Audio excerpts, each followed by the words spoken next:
فطرت کا ایک بنیادی اور ناقابل تبدیل اصول ہے کہ جو بیج بویا جاتا ہے وہی فصل بن کر ظاہر ہوتا ہے۔ ایسا نہیں ہوتا کہ زمین میں گوبھی کا بیج ڈالا جائے اور اس سے گلاب اگائے۔ فطرت کے اس قانون میں نہ کوئی رعایت ہے اور نہ ہی کوئی استثناء۔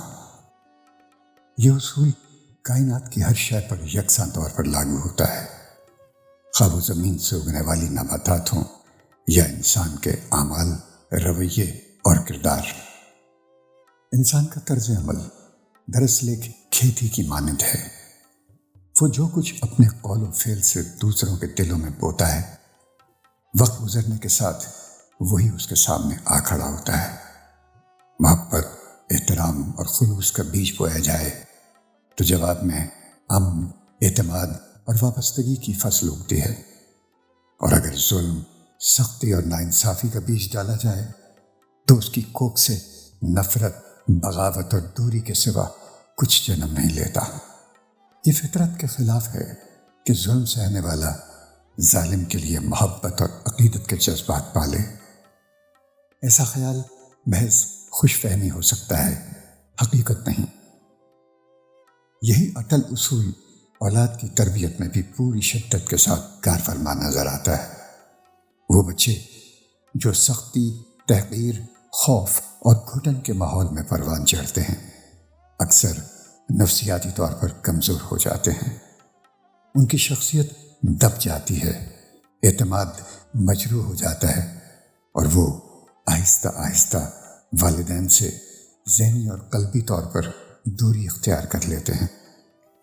ایسے بچے نہ اپنے احساسات کا درست اظہار کر پاتے ہیں اور نہ ہی معاشرے کے لیے ایک متوازن اور کارآمد فرد بن پاتے ہیں۔ اس کے برعکس محبت، شفقت، توجہ اور احترام کے ماحول میں پرورش پانے والے بچے ذہنی اور اخلاقی طور پر مضبوط ہوتے ہیں۔ وہ والدین کے قریب بھی رہتے ہیں اور ان کے دل میں فطری طور پر عزت، اعتماد اور تعلق کا جذبہ پروان چڑھتا ہے۔ ایسے بچے زندگی کے مسائل کا سامنا حوصلے، بصیرت اور خود اعتمادی کے ساتھ کرتے ہیں اور معاشرے میں مثبت کردار ادا کرنے کے قابل بنتے ہیں۔ بدقسمتی سے ہمارے معاشرے میں اکثر یہ دیکھنے میں آتا ہے کہ والدین بچپن میں اپنی اولاد کی تربیت کے دوران ان کی عزت نفس کا خیال نہیں رکھتے۔ سخت جملے، بیجا ڈانٹ، تحقیر آمیز رویے اور جبر کو تربیت کا نام دے دیا جاتا ہے۔ پھر جب یہی بچے بڑے ہو کر والدین سے ذہنی طور پر دور ہو جاتے ہیں یا نافرمانی اختیار کرتے ہیں تو سارا الزام اولاد کے سر ڈال دیا جاتا ہے۔ یہ شکوہ عام ہے کہ ہم نے تو ساری عمر محنت کر کے انہیں پالا پوسا، مگر انہوں نے ہمیں منفی رویے کے سوا کچھ نہ دیا۔ حالانکہ یہ حقیقت نظر انداز کر دی جاتی ہے کہ بچپن میں اختیار کیا گیا سخت اور غاصبانہ سلوک بچے کی شخصیت کو اندر ہی اندر نقصان پہنچا چکا ہوتا ہے، اور لاپرواہی سے بویا جانے والا وہی بیج وقت گزرنے کے ساتھ پوری آب و تاب لیے ایک مکمل فصل کی شکل میں سامنے آتا ہے۔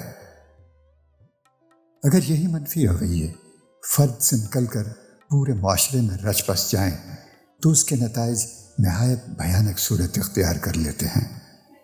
اعتماد ٹوٹ جاتا ہے، رشتے کھوکھلے ہو جاتے ہیں، اور دلوں میں نفرت اور بدگمانی کی ایسی دیواریں کھڑی ہو جاتی ہیں جنہیں گرانے میں نسلیں لگ جاتی ہیں۔ ایسے معاشرے میں نہ امن باقی رہتا ہے، نہ خلوص، اور نہ ہی آنے والی نسلیں ذہنی اور اخلاقی طور پر صحت مند رہتی ہیں۔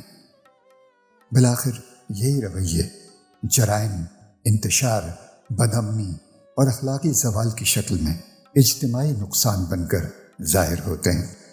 لہذا ہم میں سے ہر فرد پر لازم ہے کہ وہ اپنے قول و فعل کا سنجیدگی سے محاسبہ کرے اور یہ سمجھے کہ ہمارے رویے صرف ہمارے ذاتی دائرے تک محدود نہیں رہتے بلکہ پورے معاشرے پر اثر انداز ہوتے ہیں۔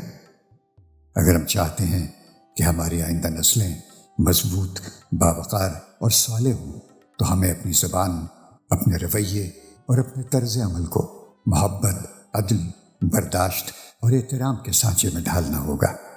اصلاح کا آغاز ہمیشہ انسان خود اپنی ذات سے کرتا ہے، اور جب فرد سنورتا ہے تو خاندان سنورتا ہے، خاندان سے معاشرہ اور معاشرے سے قوم۔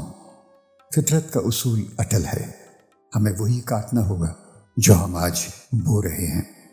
اس لیے آئیے اپنے اعمال کی اصلاح کر کے ایک پرامن، متوازن اور صحت مند معاشرے کی بنیاد رکھیں۔